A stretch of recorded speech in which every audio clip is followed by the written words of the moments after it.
ora saguh mikir aku. Heeh. Iringane nganggo garapan ning aku gelem ora gelem ya lasem songo menyura galong. Rampung. Ya karang awake dhewe wis ora mampu nek mikir kaya dalang nom-nom. Aku ya gumun karo adikku Puput sing ngrebat kuwi ngatasé trah dalang kondang biyen. Simbah Hadi Suyono ku biyen dalang kondang kok ya kono kok ora gelem ngajar dalang nek sesuk awake dhewe wis ora kuat gareng ngono kuwi perlune ana sing meneruske ngono lho, Truk. Ha iya. Iki ana sing arep latihan dalang suarane ya apik tur tekun mempeng banget. Sapa? Kang Samijan. Sesuk.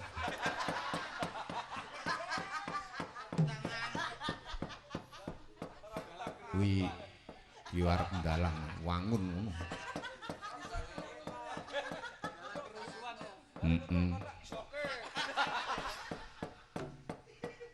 Kuwi Kang Samijan kuwi yang dalang. Ya syukur. Kuwi ya trah dalang, wudu kuwi trahe Mbah Berung.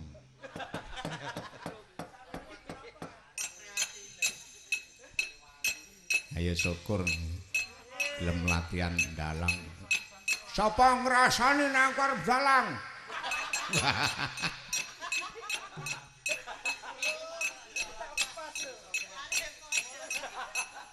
Senengane iki do ngrasani wis ngandakno nek pangan aku akeh ngono. Gebuk. Kaya krungu ngono lho.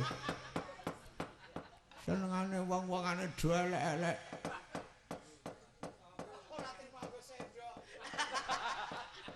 Wangun aku nek dalang pangane kowe. Lah iya ya. Nek sing jenenge wong dalang kuwi paling ora paitan ndas. Sirahe gedhe kene diketi wangun.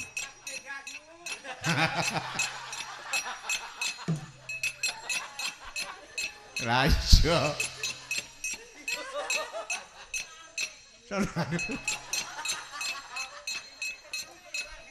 Teko-teko muring-muring. Senengane.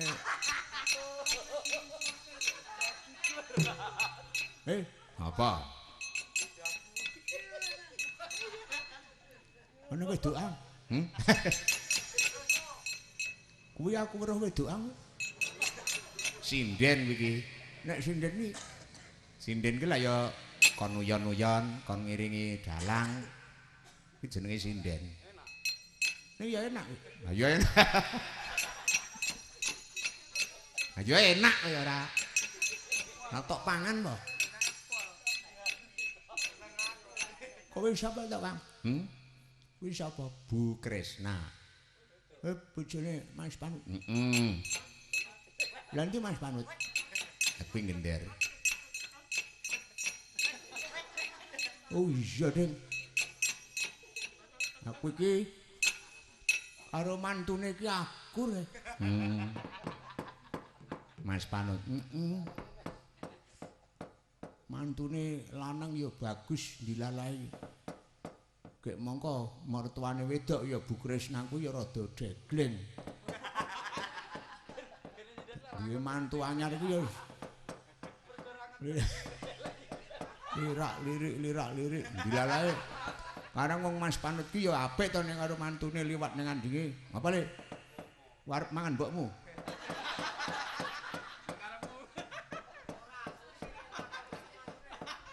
Ya mantune meng guyu. Ya pangane nek tegel ning aku dhisik le. Ngono kuwi iya. Mending sing apik. Mending sing apik. Oh ya. Aku nek ana Bu Kresna bali Bu Kresna meneh.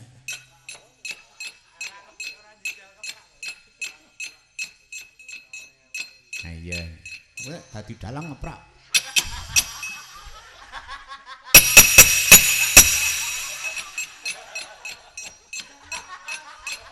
Geger ki. Wong sikil teng jebebek kaya ngono. Dadi dalang ki lho.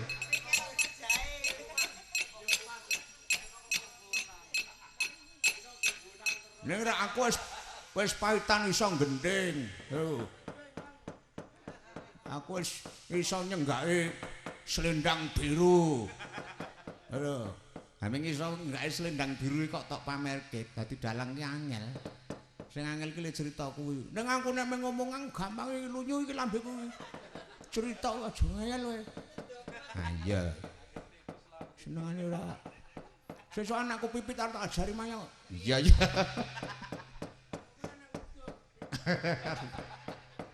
Aku nek muni ndalang ning isor blencong karo udut. Wah.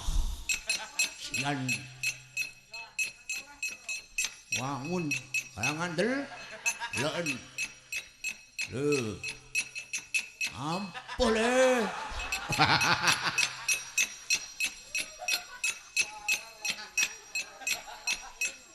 Ana dalan kok lambene kewer-kewer.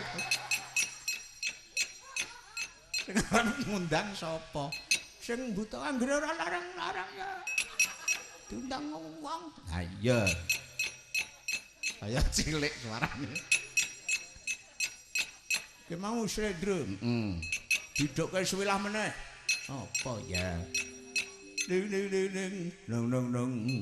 Sinebut pahlawan putri. Ini mesti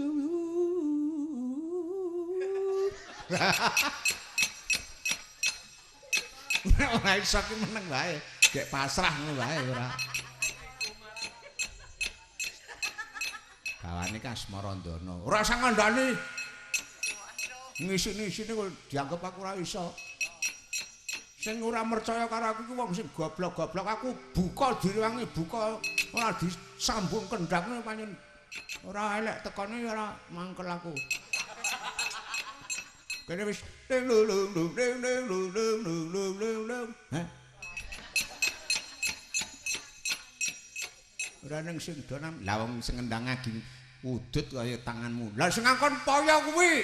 Oh, ora. Engko rak padu ta ki engko. Ya, Sriuning Mustika Tuban. Bawani meneh. Yo. Monggo Bu. Tak aku sedulur. Gerti aku. Heeh, tak aku sedulur, tak pucek-pucekke sugih rejeki Bu Krisna. Aku sesuk tak neng nggonmu njaluk beras meneh ya, Bu. Nggih. Tuman iki lho. Seneng aku. Bareng rono mulih ki digawani rong beruk.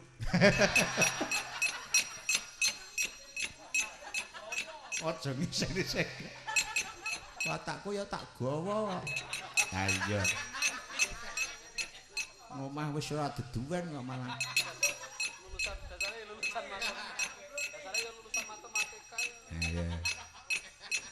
Kangge carupan diwul. Heeh.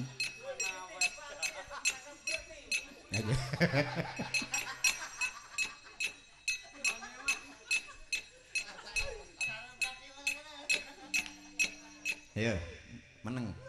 Yo, ngrungokke. Heeh. Sinebut pahlawan putri.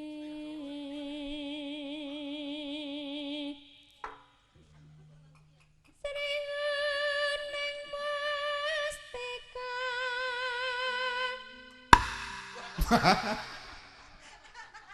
Ngapa ya, Gong? Bagong. Iki teteran kotak.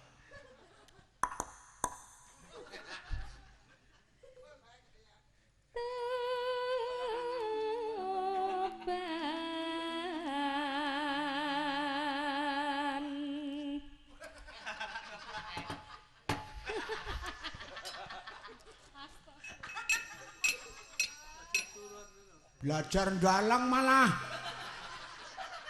Tanganmu ki cupet ya, Gong. Meneng wae kok kene iki aku wis paitan bisa gending malah.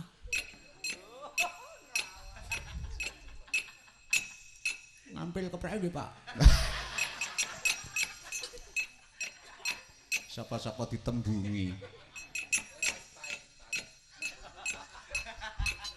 Dalang kepait. Putra Kanjeng Si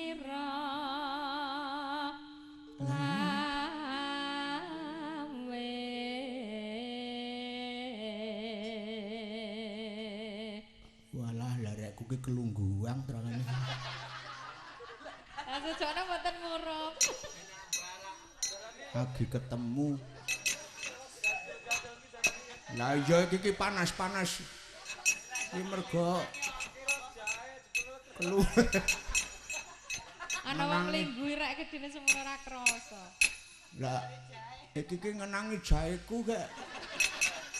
Bareng tak rogoh ki walah sik tak goleki mau. Bulane rek gas karo rekku ki ming padha.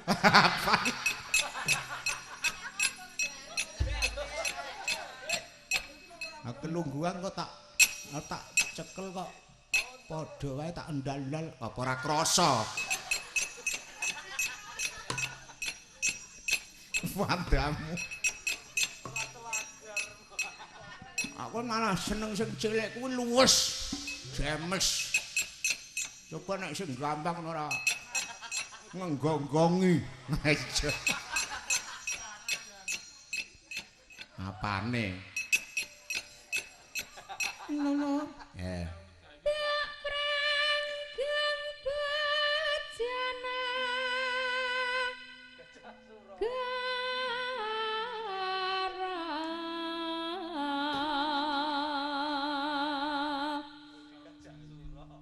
Bebila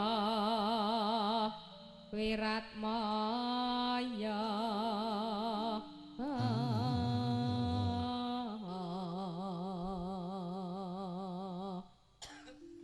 Ino rangi rasri uning gugur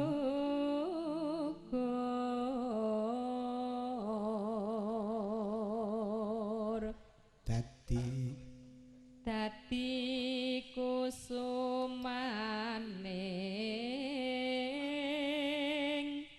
bangsa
apik meneh. Heeh. Kuwi sing bener kuwi Ibu Ngatini munggah panggung meneh gek sangu dhuwit meneh kuwi. Nyatene seneng. Iso ngasangu dhuwit. Wong iki wis setengah telu kok njur mengarep gladrah uyon-uyon engko malah rapik. Oh. Iki gak jejer. Nah iya. Seban jenenge iki ora. Mbok nek kala mangsane seban ngono ki nganggo pelok 5. Wah ya apik ya. Nek slendro songo nek pelok 5. Iki ra Ndoro Abimanyu suwaning pertapan nyoro wedike murcane. Ndoro Janaka para garwa Madukara, heeh, Ndoro Sumbadra, Ndoro Sri Kandi padha musna tanpa taliwara. Ayo, to. Awake dhewe melu iso wae. Heeh. Sing gampang nek pelok iki pangkur. Terus mengko nek Ndoro Abimanyu tindake ilmu iku kalakane kanthi laku lekasi lawan kas tegesi kas nyandusani lambi duwer cucuk betet pangkur wae ya. Ya.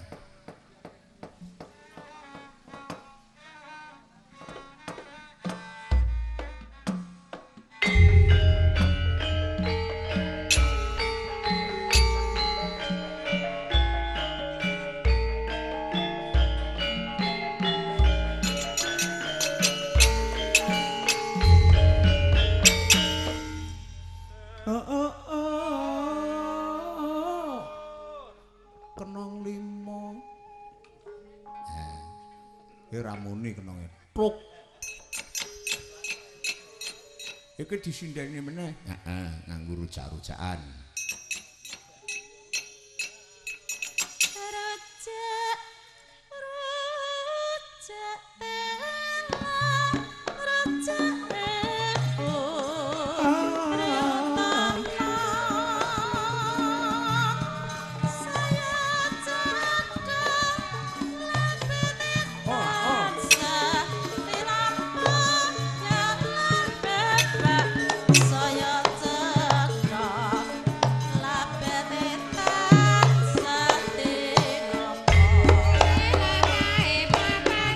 Thank you.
Bermara reh manguswa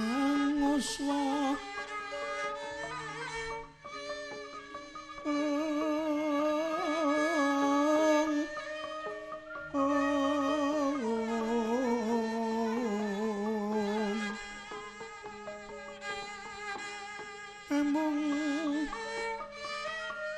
ambreng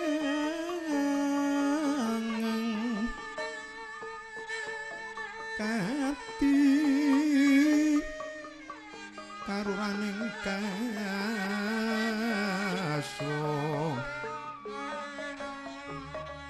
kati karuraning kaswase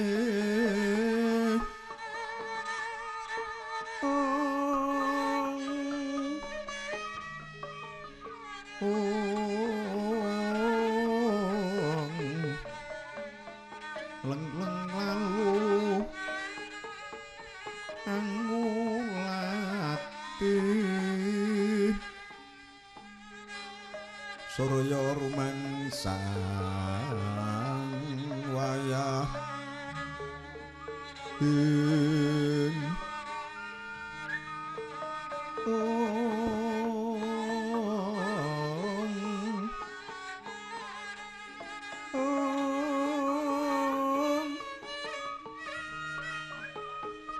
kumyus amara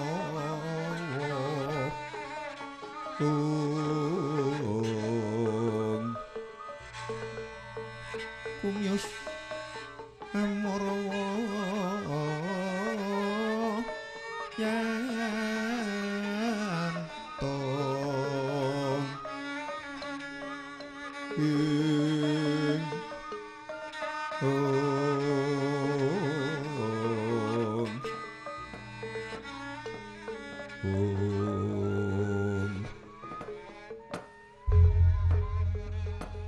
baun langgeng sinung midhatan awrat ora samaring pandulu iki putuku bocah bagus mengkota buyut kanthi raharja pisuwan munung pertapan Saptawarga buyut Abimanyu kawula nuwun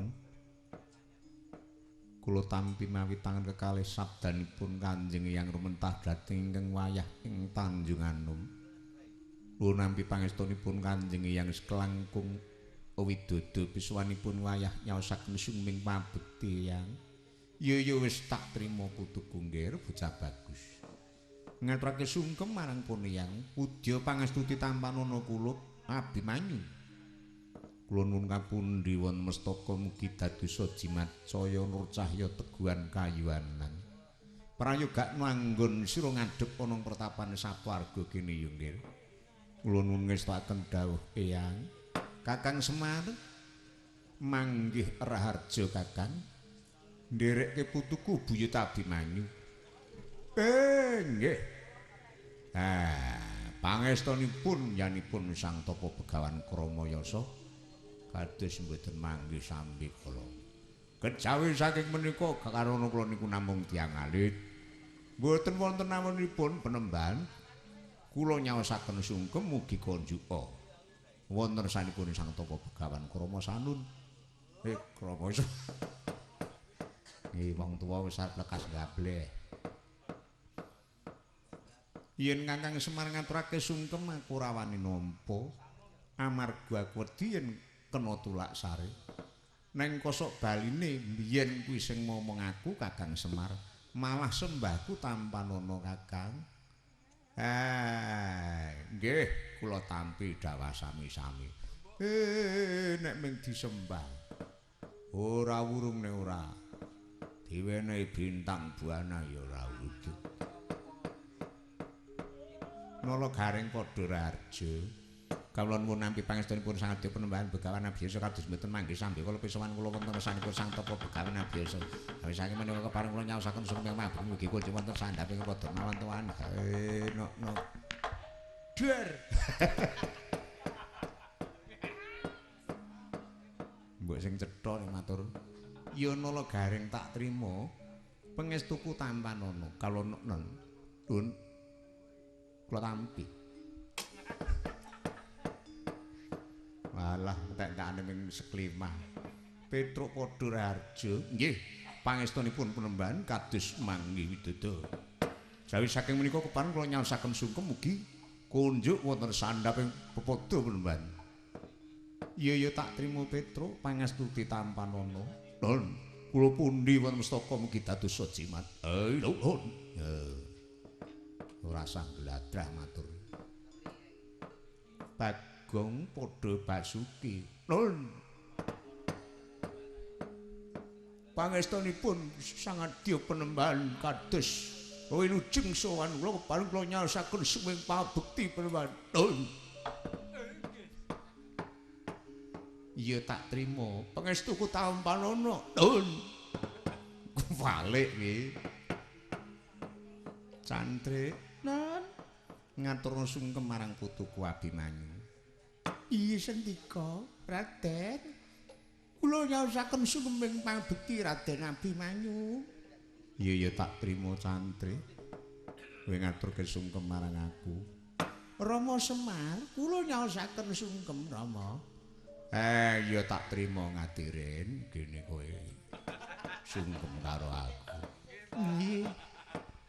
Bocah kok mlentis kaya ngono.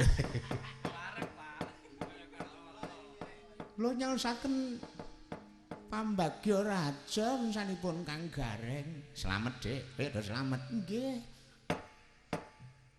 Ketoke dukuhmu kae wis tentrem pon. Nggo tekan ngendi-endi kowe iki. Kang Petruk kula ngaturaken pambagya Basuki. Slamet tekaku le. Kowe iki ya sing ngrebat terus. Nggih, kala mangsanipun nggih nyuling nggih saged nggih. Kang Bagong wilujeng, Kang. Ora arep omongan karo dapurmu. Aku nek serawung karo wong ngono kuwi ora ning apike. Meng tak kon goleke cacing ora pecah. Perandek puna nggen kula kathah Mas. Senengane ya ora ngandhake le mancing.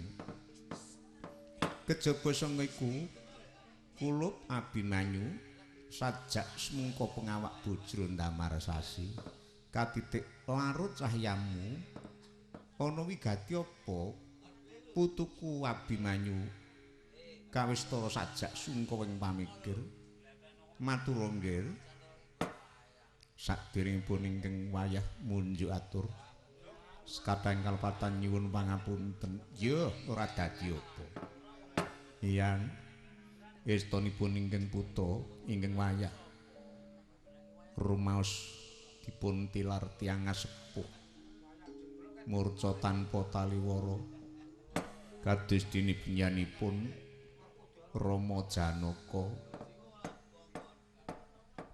menapa dene Kanjeng Ibu Wara Sembadra Ibu Wara Srikandi menika wonten pundi cumandhaipun nawi taksih pinaringan panjang yuswa kula badhe sumusul Yus manten yen Rama lan Ibu menika sampun kapundhut dhateng murba dumadi ginanipun menapa eyang ingkang wayah gesang wonten madya pada kedua ingkang wayah mugi tumripun cupet yuswanipun ing wayah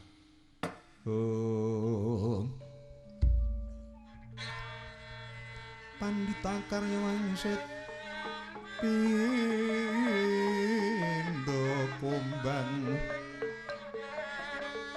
Pindha kumbang ngajaping awan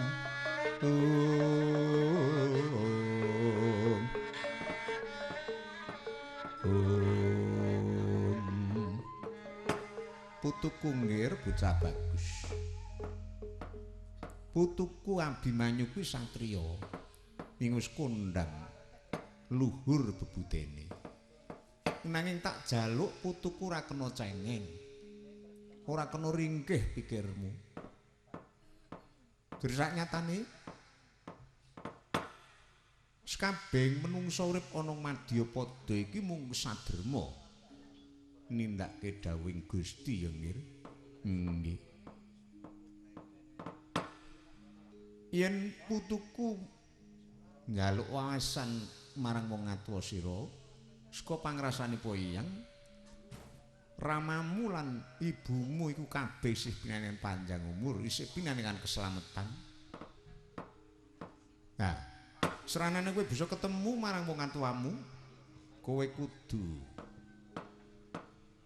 nindakake tapa lelana, mlaku ngulon bener, aja pati-pati bali. Nggonmu lumaku mengulon bener yen durung ketemu wong tuamu. Wektu iki dina carik wesi utawa dina kalacakra. Kuwi yen satriya lagi tapa lelana, kuwi malah luwih mulya kulup.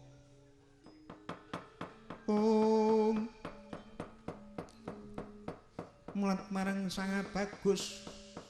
Sang Bagus.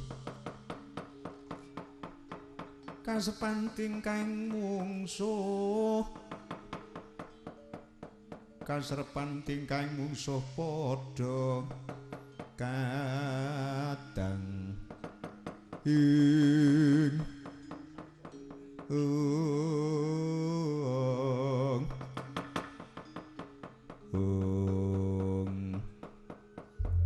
terwaca sabdanipun Kanjeng Hyang yen mekaten ingkang wayah badhe bidal dinten menika lumampah mengilen leres ya oncatmu saka pertapan Saptwarga pitung tindak aja nulih pitung tindak aja ambegan ya nggih lan aja lali piwulingipun Hyang mlaku ngulon beraja pati-pati bali yen durung ketemu marang wong Atwasira dateng sendika ayo tumuli minta pamit kula nyuwun pamit wayahmu kula dherekne iya kakang sing ati-ati kula nyuwun pamit Plemban nyuwun pamit Plemban kula nyuwun pamit Plemban walah lambene kaya le wangun temen iki ya lambe kaya ngene laris ora jamak sapa-sapa kepengin tak emut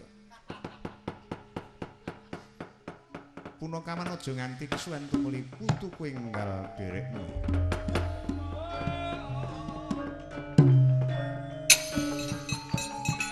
Sri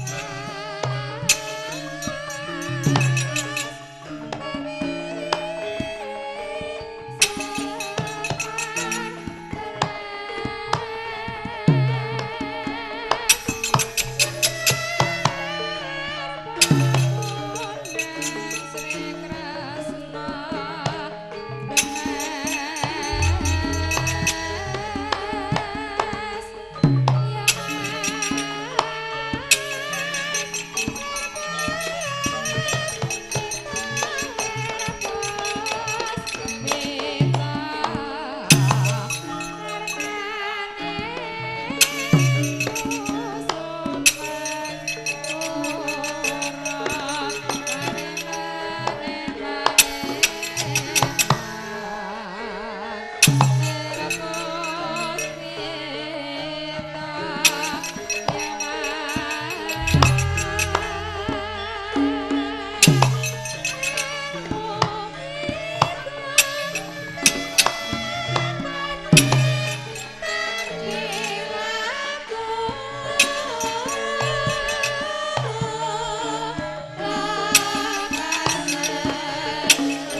Cawisna Dupana Ratus. Aku tak netepi kewajibane urip kang kudu manembah marang Dewa kang nyipta jagat saisine. Nggih. Nenwunengke marang putu-putuku kabeh ana ngamarta muga bisa kalisa saka sambikala ya Candrik. Kepareng kula dheweken manjing wonten sasana pamujan menemban. Iya.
Sangsaya dalu raras abyor sorting lintang ku medhap titi sonya madya ratri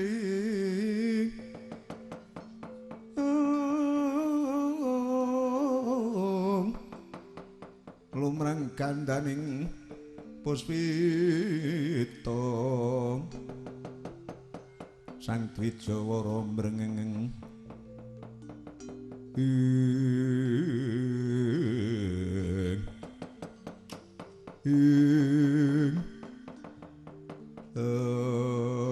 jagat Bendara jagat nggih Dewa Pratala kula wiwi ana satriya bagus tanpa cacat mawa teja persasat mblengi mripat tejane satriya ingkang ditutke punakawan papat cacahe. Mbok menawa ya iki sing digersake panjenengane Kakang Mbok Sangri Raja Putri Kakang Mbok Kumulawati. Lajeng prayoginipun kados Bibi. Pundi Bibi? Aja nganti kesuwen. Ayo coba diperpeki, dibethokan teling alas. Mbok menawa upamane kleru sing dadi pandugaku nanging bisa kelakon wong-wong kang mangerti. Sapa sing lan kaya ngapa wujude Raden Abimanyu prayogi dipun perpeki. Patih Reksadanu nuwun wonten paringan dawuh. Ayo enggal merpeki satriya ing lumaku iki. Monggo Kanjeng Dewaji.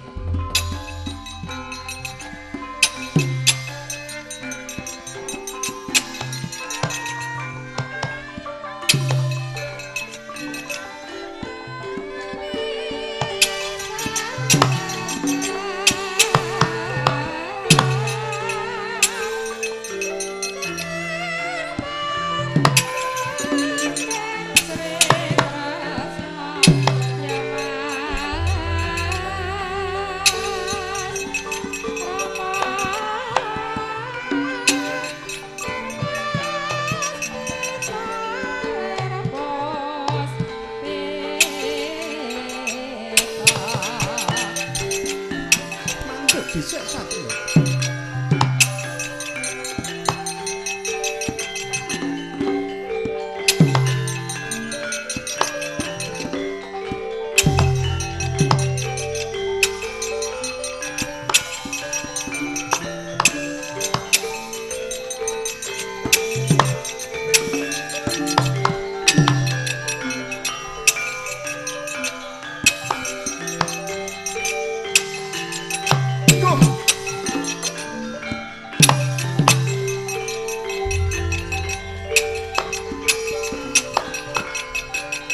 Wah, api-api deh.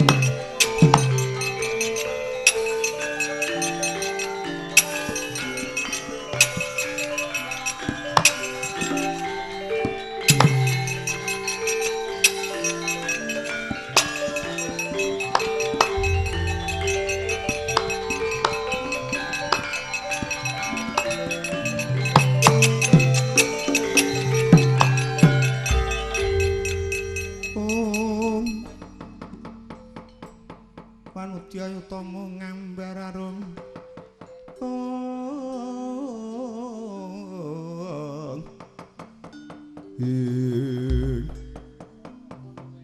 ngambar arum sang kusuma yatal mawur madu bronto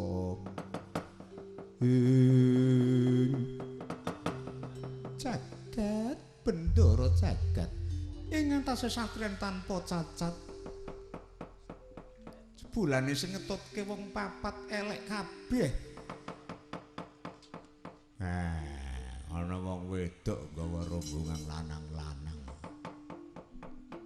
Sapa ya, Tru? Wis tau tepung, Gong? Wis tau tepung karo wong kuwi. Blas. Ning sing wong wedok nengan kuwi ketoke kuwi Baula Weyang. Baula Weyang. Kula aturi pitebangan kalian satriya menika. Bibi mengko Raden tak aturi kendel dhisik nggon saksana. Aku kepengin pitakon kowe satrus kok ngendi sapa kekasihmu? Kepiye wae dingendikani mawon. Yen mangkis kintenipun badhe gadhah raos pengancam kalian panjenengan, lah ya diwaneni. Menawa kowe takon karo aku, balik suruh aku genti pitakon marang kowe wanita saka ngendi sapa ing dadi aranmu. Jagat gedhe cubriane santri iki ditakon aku genti pitakon ana paribasan dalan rupa emoh kedhisikan. Jamak lumrek tumunung dalan takon genti pitakon. Ya. perlu tak plakani nadyan aku wanita nanging kurang kaning nata negara Sunyaruri ingin nyekel panguwasa nang kraton negara Sunyaruri Narendra wanita kadang Werda Kakang Mbok Retna Kumalawati aku Patih Andayawati iki sing ana mburiku iki pinangka senopati ning negara Narendra Kerenda Bumi aku Prabu Dewa Pratala iki patihku aku Patih Reksadanu kowe ngaku jenengmu sapa wong bagus yen kowe durung mangerti karo aku putra Madukara Satra Tanjung Anom kekasihku Abimanyu Angka Wijaya. Jagat sapa? Abimanyu Angka Wijaya Gangga Murcita Bambang Pengalasan yu Pengaribawa.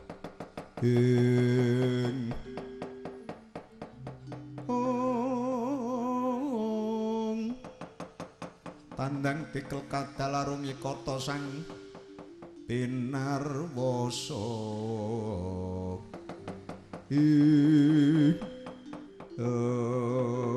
Dewa Pratala kula wiwi kecandak saiki lah ya iki sing digoleki nggih Pratriwaloka kowe mawon Raden Abimanyu ana paran sing ngetut-ngetuti kowe iki sapa iki punakawanku sing banget tak beten lan tak tresnani panjenengan sapa-sapa aku jenengku Semar. Semar? Yo. Asalku saka Ngasem.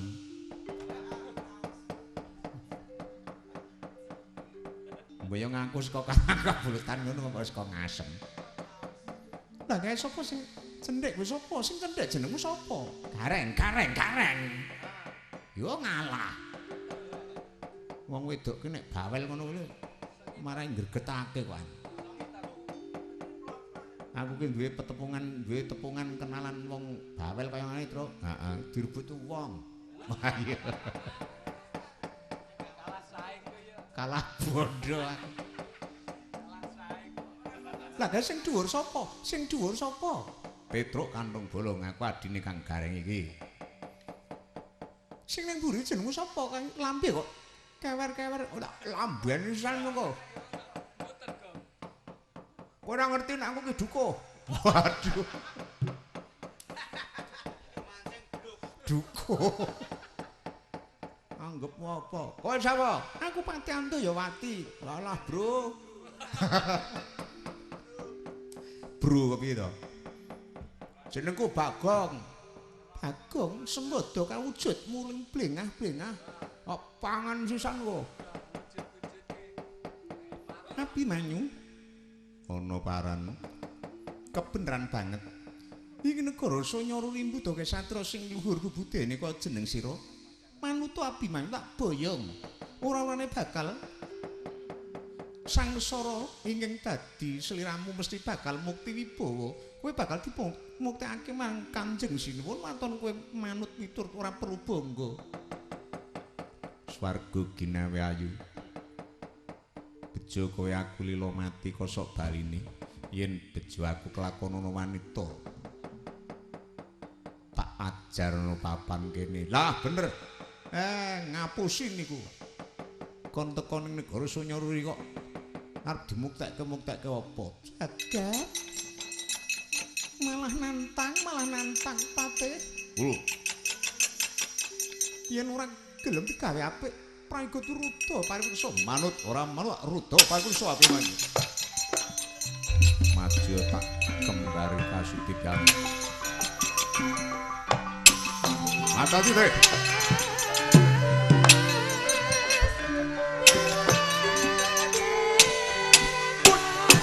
waduh wah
Bibi.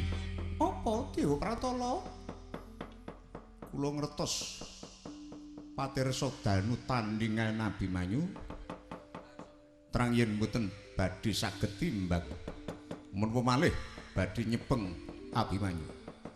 Jagat kulmene rasa mesake lan melas karo Patirsa Danu. Nggih. Prayoga tak saute wae, tak tandangane. Ngertos to Bibi? Meneng wae.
Disaut karo wedokan kae mau.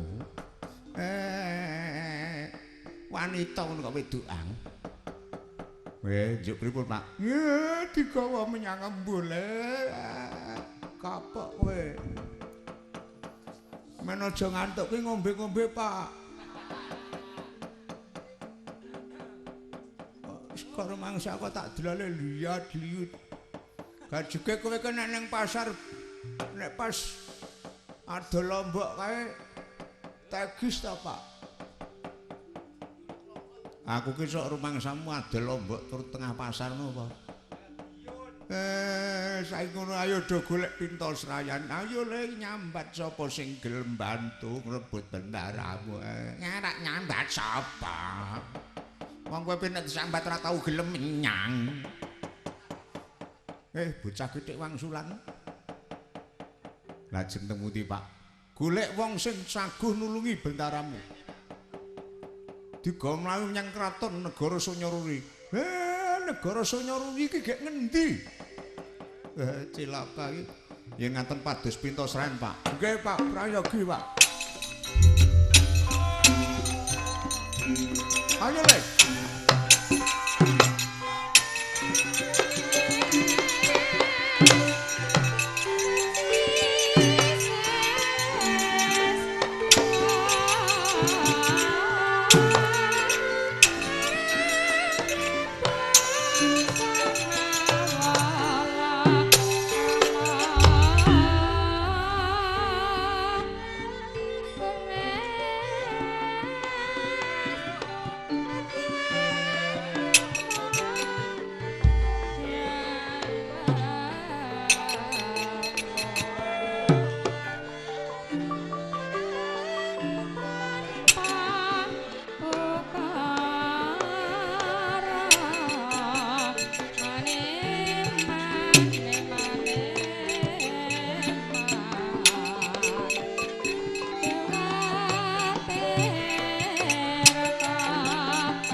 Wis laju ngenyono maksana. Ki Lurah Semar Badranaya. Kuwi ingkang putra ketiga ing Tawang Tangis Kecalan Bendoro Arsama Pintasrayan. Siniget kang manjing wonten madaning wana. Genti kocapa kang kinaya samting carita kacandra deging kayangan Mundarandir Bawana. Ya kayangan alang-alang kumitir. Sang Hyang Pada nang nuju lenggah mungging dampar sela gilang. Nampi piswanipun ing wayah kekalih sukma sejati kalih sukmanipun Raden Janaka sukmanipun Prabu Basutarna. Sang Hyang Padha nang sigra medhar sabda animbali dhateng Sukma sejati kalih ing Uskupan Ngabiyantara.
Wus meh rahina semupan iwang ngaruna katinetrandeng aku rapusataning kukila ring kanikara saketer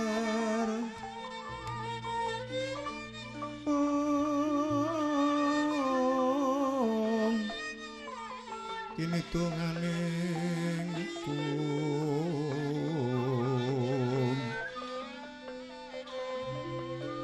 ler sing pini panca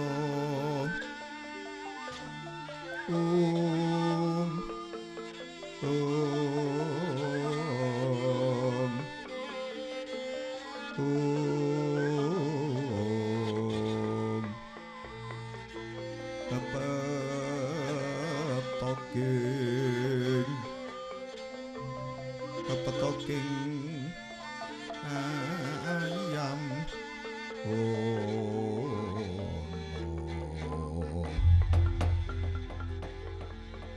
Bung pangastuti sang ayu palungguhan ulun mbuya samariki putulun Sukma sejati sekloron Sukmane putulun Janaka lan putulun Basukarna kanthi harja pisuwan kita sekloron kawula nampi pangestunipun pukulun padha nang kados manggih widodо ing wayah nyaosaken suming pabekti pukulun senadyan ing wayah nyaosaken suming pabekti pukulun ulun trima kita ngaturake sungkem marang ulun pudya pangastuti ulun tampanana ulun kula pundi wonten mestaka mugi dadosa jimat kawula ulun kula pundi wonten mestaka mugi dadosa jimat kejaba sanga iku Sukma sejati sekloron putulun Janaka lan Basukarna marmane kita gawe geger gawe prabawa panas ing kayangan ngundarandir bawana krana kita wal sangka kurungan kita dupulun estanipun pisuwanipun ing wayah gandeng wedal menika ing wayah wujud suksma menapa sampun dumugi titi mangsa ingkang wayah dipun timbali sowan ing ayunan kapundhut dumateng murba dumadi upamiya ingkang wayah menika sampun dipun kersakaken ingkang hakarya jagat kleresan sanget nadyan ingkang wayah kaparingana papan ingkang papa cintraka badhe kula temah kulun apa marmane kita nganti oncat saka raga purwanipun ing wayah rumaos dipun paiben para garwa ing Madukara ingin sami maiben bilih ing wayah tuwin para kadang Pandhawa menika menawi manut pangucap gadah pangwaos praja Ngastina ewa semanten mboten wonten bukti nyatanipun gregeting manah karana para garwa menika wau nilaraken ing wayah sami maiben dhateng ing wayah tuwin para kadang ing wayah badhe nyuwun tandha tengara wonten sanipun Koko Prabu Duryudana ewa semanten malah ing wayah rumaos srimpet lelampaning kados mekaten jeringe wayah ketaman Cundamanik pusakanipun Paman Pendhita Durna inggih pukulun nadyan ing wayah semanten ugi kula rumaos ketaman Cundamanik pramila kula boten saged pisah dhateng kadang kula Yaya Arjuna wong pangastuti Sang Ayu Palunggan ulun sejatine sedya kita ing ngucap ngrasani negara Ngastina iku durung tekan titi mangsaning nggir ateges kita malah padha karo ndisi keparing Kang Murba dumadi awit negara Ngastina Bali ana panguwasane putu-putulun Pandhawa lantaran kudu nganggo perang suci besok kanggo nyaring tumindak bener lan luput yen jeneng kita sekloron niku ing besok sejatine bakal ulun paringi papan kang minulya yaiku swarga nanging durung tekan titi mangsane kita isih netepi kewajiban nyangkul jejiban kang abot ana Madyapada mbrasta angkara murka lan menapa ing wayah tesih kalilan dumunung wonten Madyapada ya pancen bener nanging gandeng kita wujud sukma bisane bali manjing ana pakurungan kita kudu nindakake tapa ngrame tegese tapa ngrame iku tetulung marang sepadha-padha ing dumunung ana Madyapada sapa sing mbutuhke pitulungan ana paribasan yen ana wong kang nggo abot wajibe kudu tok tulungi supaya enteng gawane yen ana wong kang kalunyon dalane wajibe jeneng kita kudu paring teteken yen ana peteng dalane jeneng kita kudu paring obor iku sranane jeneng kita bali ana ngasal mula bukane raga kita lan kita aja wujud sukma jer wujud kita sukma iku yektine kita mbuya bakal tumama saking gegaman apa wae prayoga jeneng kita ayuh ulun dandani mure samun lumiat kita bali ana Madyapada nindakake tapa ngrame kula nuwun dhateng sendika nuwun ngestaken dawuh kula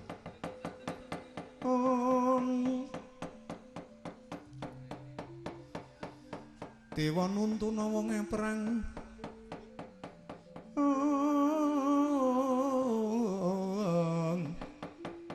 wong perang jas padha sar-saran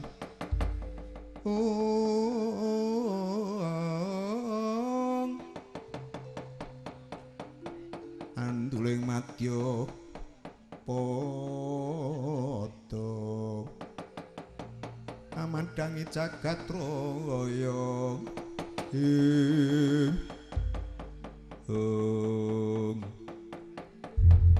kacarita sukma sejati kali sinabda Sang Hyang Pada ing mriku ilang wujuding suksma dadi titah sawantah satriya bagus kekalih kang katon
swujud satriya.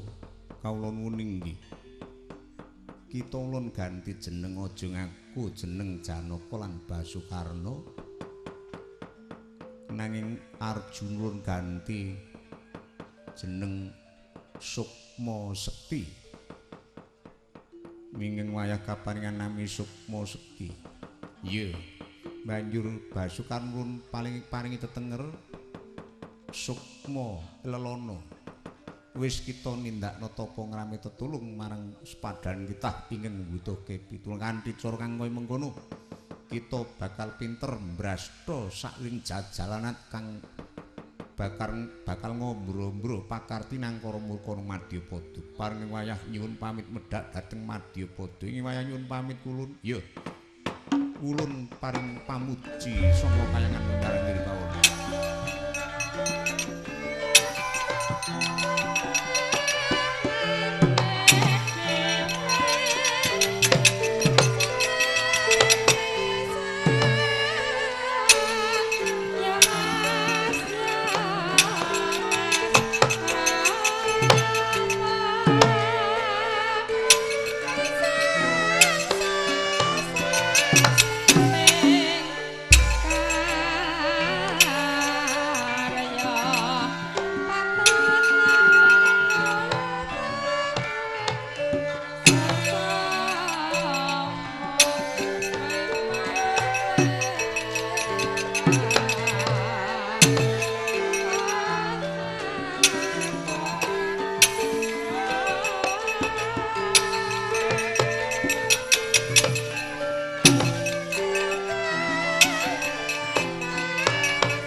Sukma Sekti Sukma Lana jatos dumados saking sukmanipun Raden Janaka saha Prabu Basukarna wis manjing ing padharatan katon gwebyar tejane kocapuk Kiluras Marbodranaya ingkang dentut wurikeng putra tetiga weh adalah galuh kaya ana satriya loro mawa teja ayo njaluk tulung kae nggih Pak nggih Pak.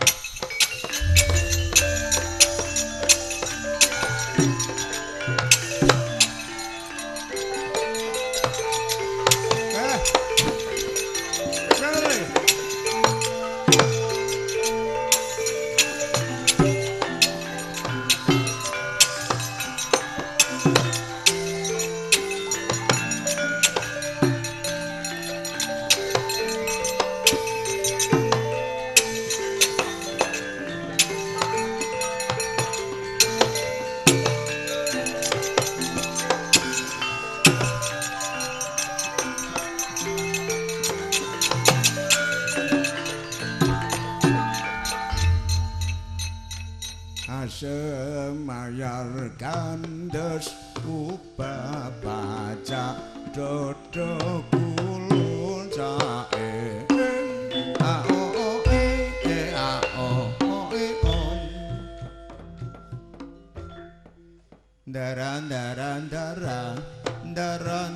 dara pinanggih ing madyawana ning nang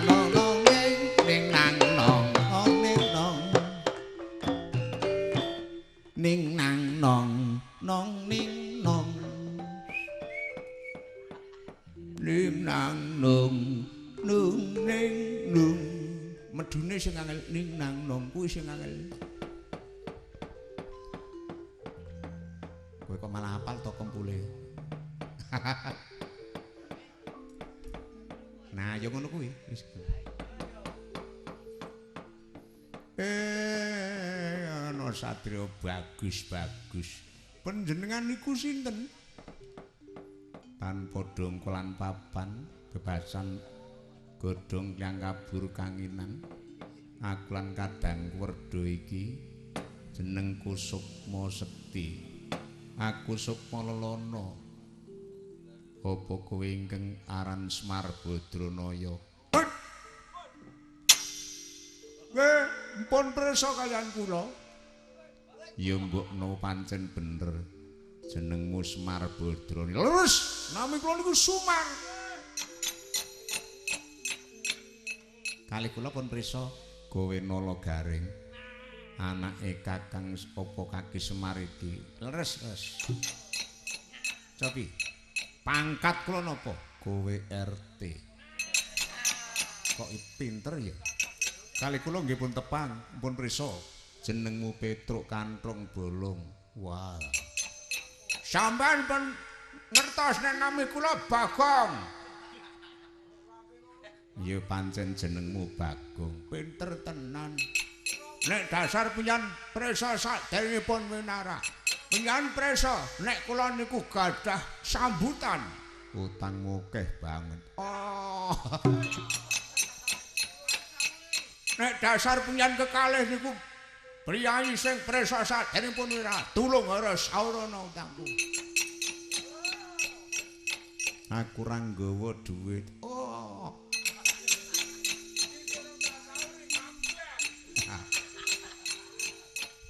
Ana pokok dadi padha mlayu-mlayu teling alas.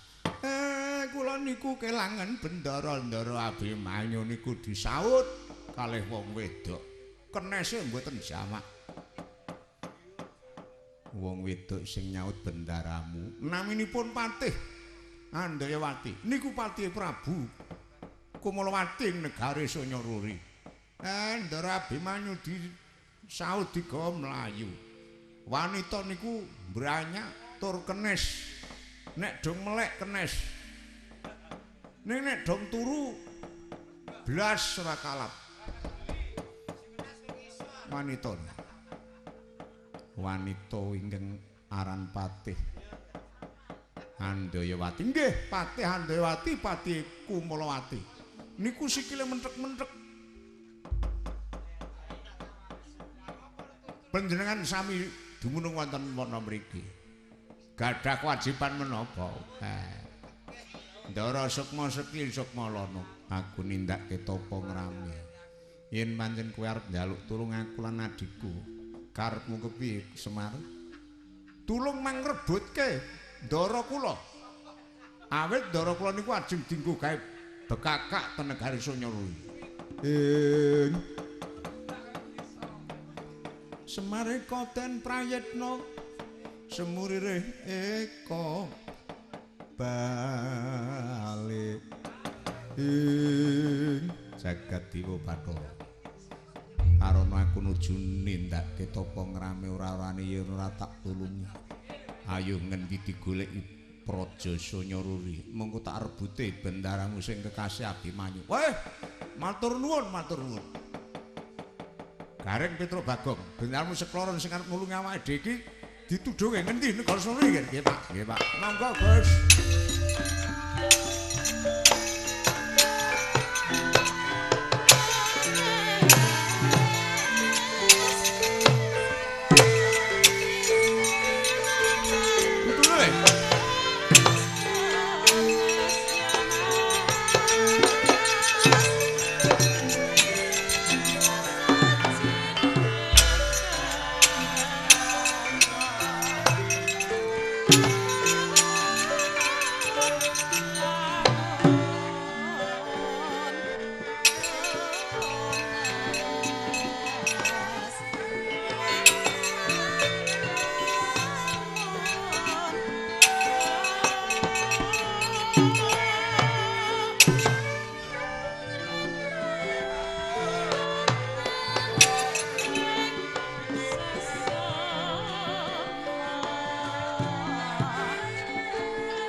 yaning talaga kadilangit mambang kepasulan pamanika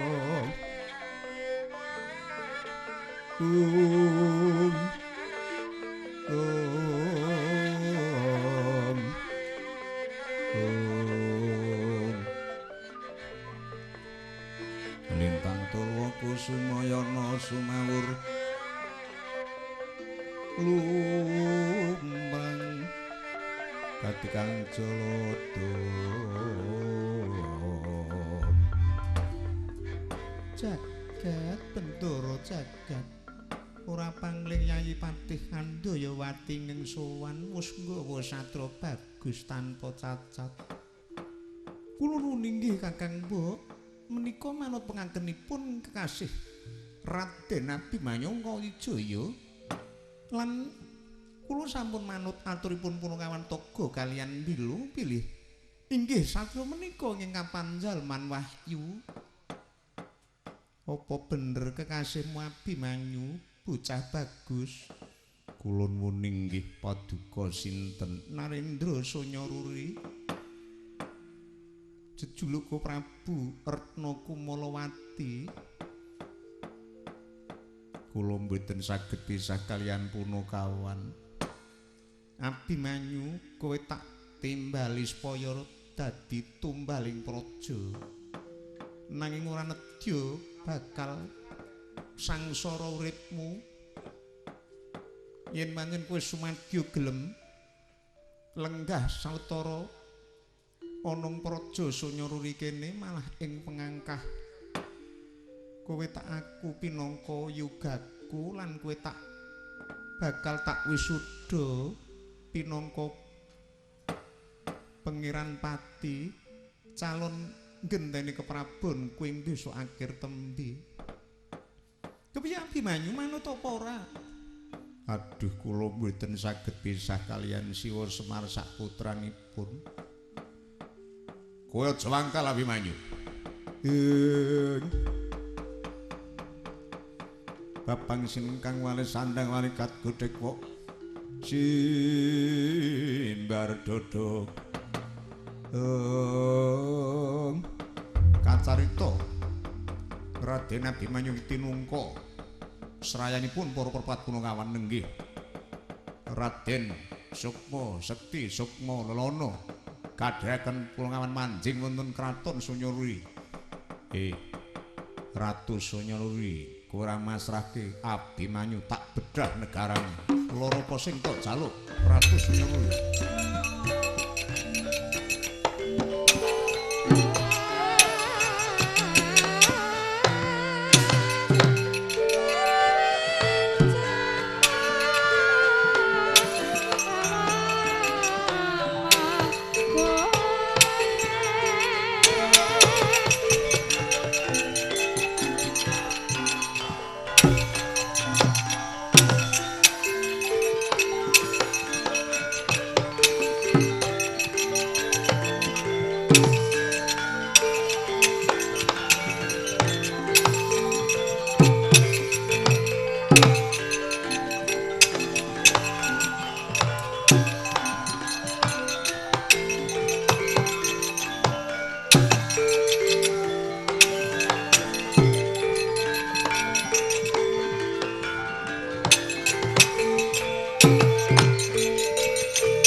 Komplit ana butane barang. Heeh. Kuwi butane ngembur-embur kaya sing ngendang. Ayo ora. Iki ana tamu ingkang dumunung ana Stinggil Binaturata. Kowe sapa? Aku serayane Punakawan, serayane Semar Badrana sak anak. Tanpa dongklan papan aranku Raden Sukma Sekti. Aku Raden Sukma Lelana kadange Werda adikku Sukma Sekti. Ayo. Kuwi sing mlayokke Ndara Abimanyu kae. Sing wong wedok mau kae. Mlayokke Ndara Abimanyu nyaut kok milih. Mau ora gelem milih aku kae. Wong lambene kok ngono kok dipilih. Parat. Wong wedok senengane nyauti wong langgrana wong bagus sing ngalah-ngalahke. Ngalah-ngalahke. Apa kowe ingkang ngrenggan negara Sanyaruri? Iya, iki kraton Sanyaruri. Aku jejuluk Prabu Retna Kumalawati. Aku Patyanto ya Wati. Abimanyu tak jaluk lamunan tok pasrahke karo aku. Tak bedah negaramu. Ayo, mungkare Abimanyu tok pasrahke Bali apa ora? Jagat Bendara jagat punakawan golek pintos rayan Nyai Patih kula ninggih. Kowe aja mamerke dumeh ke wong lanang kaya lanang-lanang dhewe. Aku duwe pusaka Kyai Garuda Sengkali kok tak lepasi pusaka. Yen kuat nampani pusakaku, aku lagi ngaku lan gelem ngakoni kalah karo kowe. Bongkoken gaman mulgane atiku. Wanudya Tama mangambararum.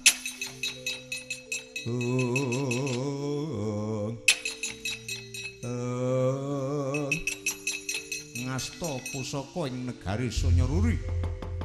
Prabu Retna Kumalawati katamaken Sang Sukma Sekti Sukmalana bawanipun kekalih dumados saking wujuding suksma datan tumama sakliring gegaman satemah Kyai Garuda Sengkali pusaka Sanyaruri datan tumama marang Raden Sukma Sekti malah manunggal marang anggane Sang Bagus.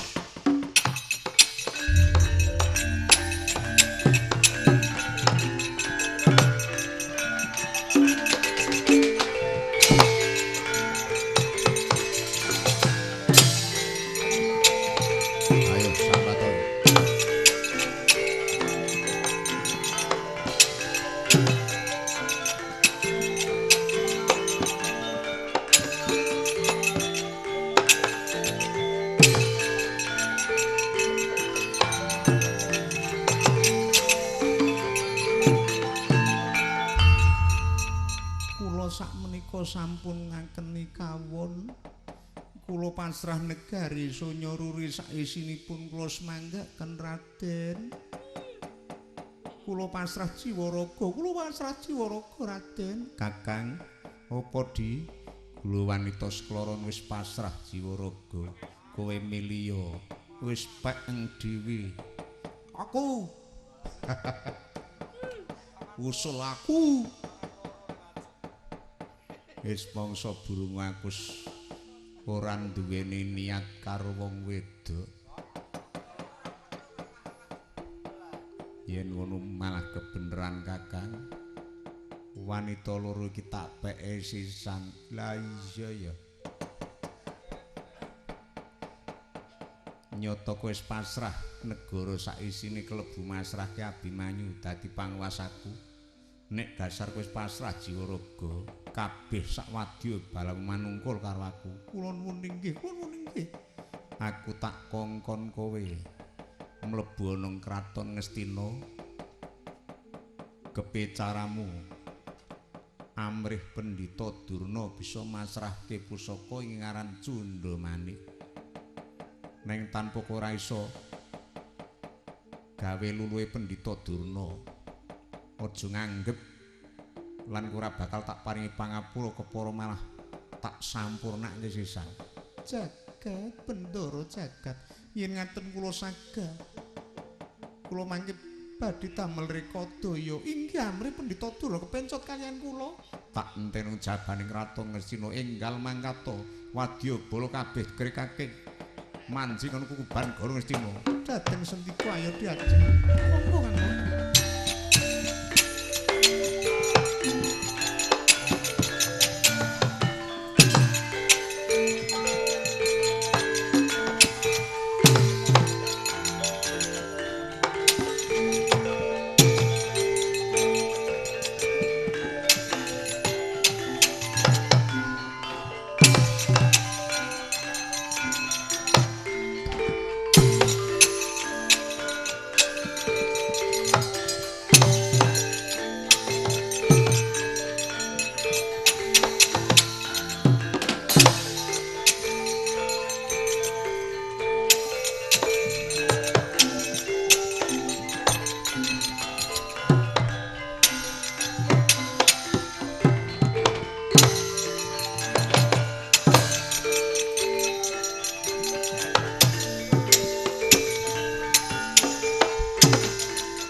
Memang sukma kang luwih bong bangun langgeng sinungidar tanawrat Werkudara. Apa? Wis tekan teleng alas genggenggung liwang-liwung. Aku arep tok jak ning endi? Jaran goleki jlamprong kok tekan kene. Wis to manuta marang pun Kakang. Menika mangke badhe tindak pundi paring Rai Cumadung dawuh Koko Prabu. Waton jeneng sira kabeh wis manut marang Punwa. Mengko rak iya ana dalan. Jero manut gegambaren kaca paesan yen adikku Janaka lan adikku Sembadra Srikandi ku supinayan panjang umur. Yo. Kresna sinayeng manglung mangruksmining cakranira.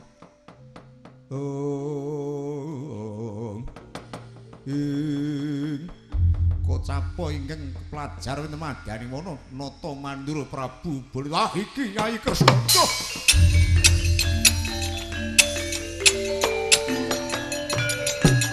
Lah. Adikku iki.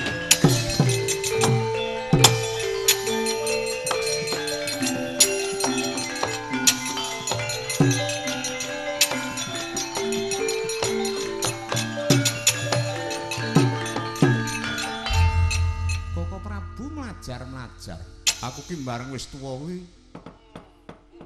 anggere kira-kira tenagaku ki tak nggo gawe mlaku adoh ki mengkis-mengkis kaya ngene iki. Lah saking tindak pundi ing pengangkah karo lumebur kuban Goro Ngamarta arep mrepek Kyai. Malah kebenaran ketemu nang kene. Wah, laon apa? Wonten menapa Koko Prabu? Yai Janaka ingkang njaluk tulung marang Nyai Jaka Pitranakala semana wektu iki dicidra karo Paman Durna. Pengancame Paman Durna ora mung Janaka iki bakal disirnake. Malah klebu adik-adikku para pendhawa kabar tumpes tapis. Jalaran Paman Durna bakal diparingi negara Ngastina seprapat Nyai. Nyai Arjuna seda. Wah, banjur kuwandane ana ngendi digoleki wis ketemu diungkuli kembang. Nyai Kresna, adikku Werkudara. Apa? Aja kesuwen, ayo tumindak kanthi mlebu kuban negara Ngastina daya ketemu adikku. Mbok mengko tumuli bakal oleh wewengan. Oh iya, dateng sendika Sena. Apa Gatotkaca lan Setyaki? Ayo, Nger. Goleki pamanmu iki ngomong negara Ngastina. Yo, iki dateng sendika.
prayogiaken lenggahipun. Nggih. Aman sengguni semanten ugi. Nuwun ngestaken dawuh. nalika Semantela pasrah sawetahipun kaliyan Paman Durna murih. Paman Durna saged nyiraken Janaka. Pun pecah. Inggih. Malah pejahipun Janaka sareng kaliyan Anggir Dipati Karna. Namung menang Anggir Baladewa mlajar mangkaken dhateng pundi? Koko Prabu ngawungka katut seda. Inggih.